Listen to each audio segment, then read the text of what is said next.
Good afternoon. This is Warm Moose Outdoors. I'm going to be going over the Valkyrie Archery System. Basically the soup to nuts in detail, what you need to know, cost, price, performance, the whole system. So I've been shooting this system since April. I've shot everything from the Blood Eagle to, which is the black ones. This is the 175 grain. What I decided to hunt with is the 200 grain titaniums. Okay. They were all tested out of that bow. That is my Hoyt RX1 in 81 pounds. These arrows were tested between 551 and 556 grains, moving anywhere between 289 and 291. I shot them into everything. I shot them into aluminum sheet. I shot them into plywood. I shot them into 2x4s, and the performance was awesome. I wanted to break them. I did. I wanted to bend them. I wanted to break them, and they just kept going. So I also wanted to be fair. I mean, I could shoot them into steel plate and it'd be over, but there's not probably a broadhead in the market that you could slam into a half-inch steel plate and it'd be sound. So I wanted to be fair, but I wanted to be thorough. So I'm going to go over the system. Everything from the sharpening to purchasing to customer service, you name it. Everything with the Valkyrie Archery System. So let's get started. So I'm going to start with the Blood Eagle system. So if you want to run standard components and you want to run a micro diameter shaft with standard components, so if you ran a light aluminum outsert, which is fine with these, the aluminum versus the stainless steel is more for just hitting a grain weight for tuning. The aluminum and stainless steel performed the same. I had no failures in either of them. So it's a performance, it's more of a tuning issue. If you wanted to hit a certain grain weight, that's kind of what it's for. But if you wanted to run standard components, your Blood Eagles are what you want to go to. So this is a Blood Eagle. Okay, standard component. This is a Black Eagle outsert on a FMJ 4mm. I wanted to test it with different arrows to see. I tested it with the 4mm FMJs. I tested it with the Black Eagle X Impacts, and I also tested it with Brent's arrows, which is the Rain arrow, which I'm pretty sure is a very select grade of the Black Eagle X Impact. So, tested it with all of them, and they performed very, very well. Pardon me, I'm parched. So, I decided to go with, we'll start at the beginning. I've been shooting these since April. Wrote an email to Brent saying, hey, I'm doing a broadhead test. I'd like yours. He sent me the 175, the 200, and the 250. 250 I couldn't get to tune right because of my bow. The 175 I could get to tune right on the FMJs because of the heavy arrow. But the 200s were the sweet spot for me. So that brings me to their test kits. So if you wanted to dabble into the Valkyrie system, they have test kits. So they have a light and a heavy. You send them your measurements, which is very specific on the website. 4-fletch, 3-fletch, and then they were going to send you a 200. Well, for their light kit, it's going to be 175, 200, 250. For their heavy kit, I believe it's 200, 250, 300. Don't quote me on that. And to see how they shoot. So you can get between 2 and 3 arrows, and you can test to see what tunes the best. What can you get to fly the best? And then from there, that way you're not wasting money on broadheads, because they're not cheap. The Blood Eagle series is $79.99 for 3. The Titanium series is $124 for 3. And then the standard Jaeger is $109 for 3. They don't give these shits away. They're expensive. But I've shot these they're still sharp, they're still straight. They will last you as long as you don't lose them. Okay? That's where this is different. It's changing your mindset into looking at a broadhead from a disposable item to a long-lasting item. You know, you buy a pair of Swarovski binos for a long time, to use them for a long time. You could potentially have these for a long time as long as you don't lose them. And that's kind of just basically changing the mindset of how they work and how you treat your gear. They fly great. I've shot these out to 100 yards in high winds.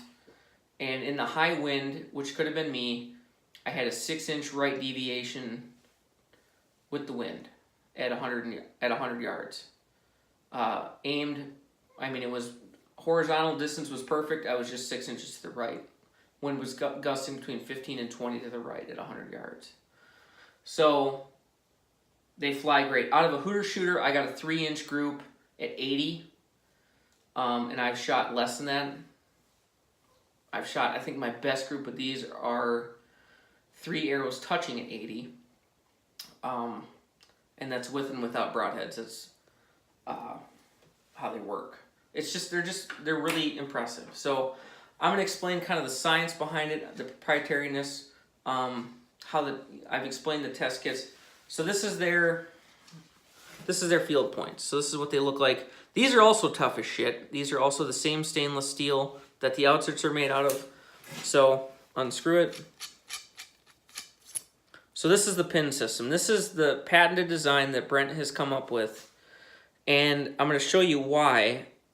So if you look at where the outsert to where the end of the pin is, there's a significant gap, okay?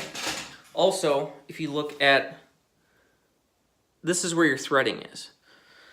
So if you want to use Brent's pin system, you have to use Brent's componentry. And the componentry is top-notch. It's high-quality material, high-quality tolerances. And the reason he designed it this way is, so there's a bushing on the back of all of these, on the broadheads, on the field points.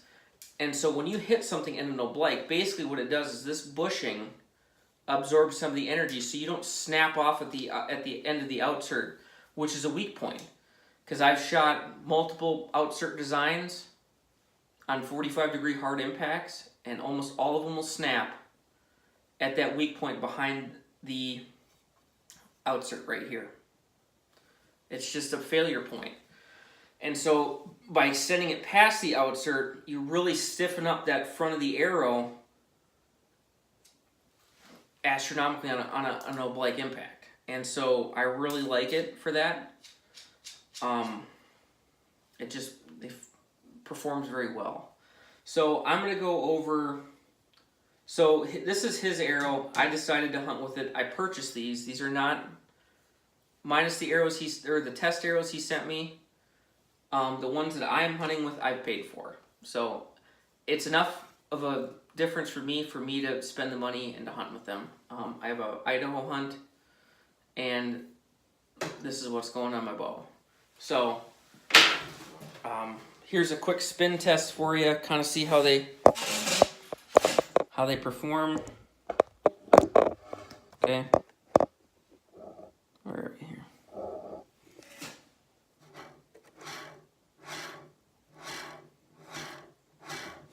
So I'll kind of do a broad view.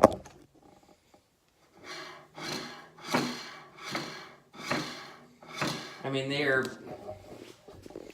and that was literally me pulling them out of the package from Brent, screwing on a broadhead, and that's what I got. So if you want Brent to build your arrows, they're going to be expensive, but they're going to be perfect. He is a perfectionist. So that's a huge benefit. He also settles everything to be good to hunt with. So this is his sharpening system, which is extremely easy. I've sharpened a lot. I'm not the best at sharpening, but this makes it dummy proof. Just follow his steps. I'm going to show you how to do it. So we're going to take this Blood Eagle and we're going to go through the steps to sharpen a broadhead. Okay? So this is what you get when you buy the sharpening system. Let me lower you down. Okay? This is what you get.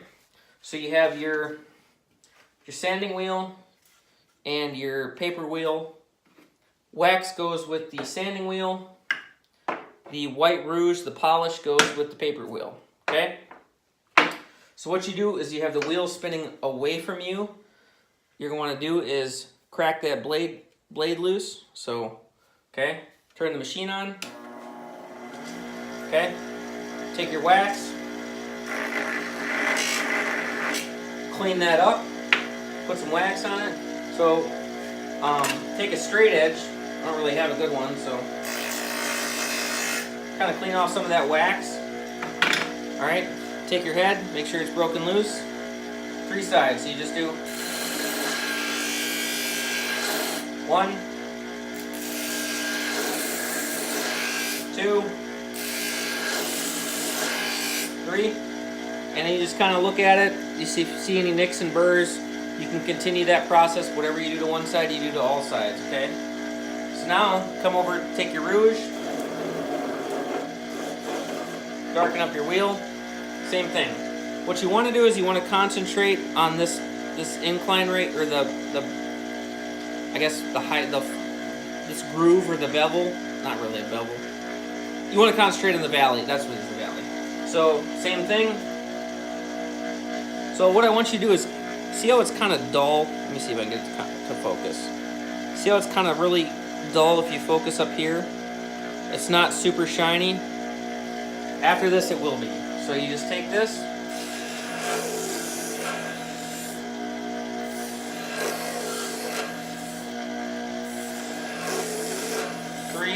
The more you do this, the sharper and sharper and sharper it will be. So let's do it again. Kind of focusing in on that valley a little bit more.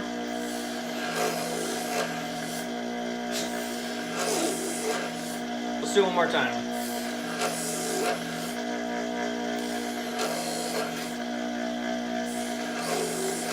Okay. One broadhead done in about a minute, okay? So what Brent would want you to do is take like a piece of old leather, I don't have any, and then just kind of clean off the excess material, the excess rouge, and kind of polish it. It kind of gives it basically your leather stroping for the guys that know how to sharpen knives. I don't.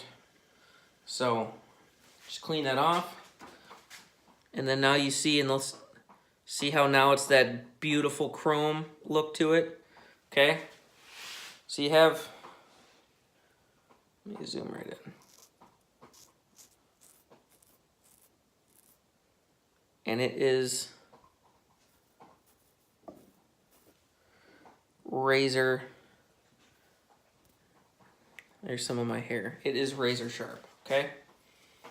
That's how easy it is to sharpen the broadheads. Very, very easy. He also sells a field version, which is basically like a carbide bit with a ceramic hone. So if you shoot it into the dirt, you can throw that in your pack, quick run it over the hone, keep it sharp for the field, throw it back in the quiver, you're good to go. Which is great, because if you shot an arrow into the ground, it's fucking done.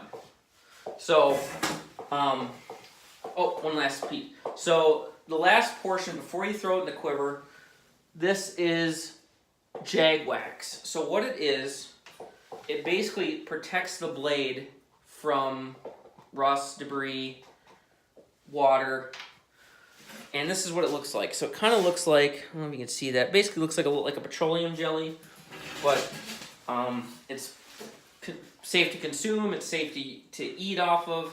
I'm not going to demonstrate that, because Brent doesn't pay me enough to do that, so actually he doesn't pay me at all. I'm just not eating fucking petroleum jelly. But you just take it and you just rub it on the shiny portions of the blade. Okay? Doesn't take a whole lot. Try not to fucking cut yourself. I'm probably doing this wrong. Okay? Just take a little bit. Make sure all of the shiny areas are covered. And just kind of keep wiping it clean without cutting yourself. And that's it. And then throw it in your quiver. And it won't rust. It won't deteriorate. It's safe. So when you shoot it into an animal, it's not going to cause the animal harm. But it keeps the blades from rust. So if you're hunting in Oregon or Washington and it rains 260 days out of the year, it's crucial. So So yeah, so that's the system. I really like it. I think it's a fantastic system. It's enough for me to spend the money to use it on my hunts this year. I'm very excited. Hopefully I get to see how it performs in an animal. I'm sure I will. I mean, I got 5 or 6 hunts. Hopefully I'm not a shitbag and not a terrible hunter. I can get something and perform.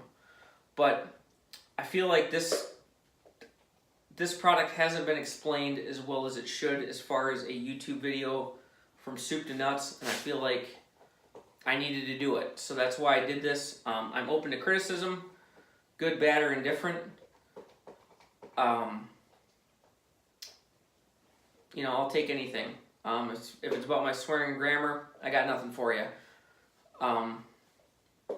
If it's about how I can run this better, then stop chewing your nails. Sorry, that's my dog.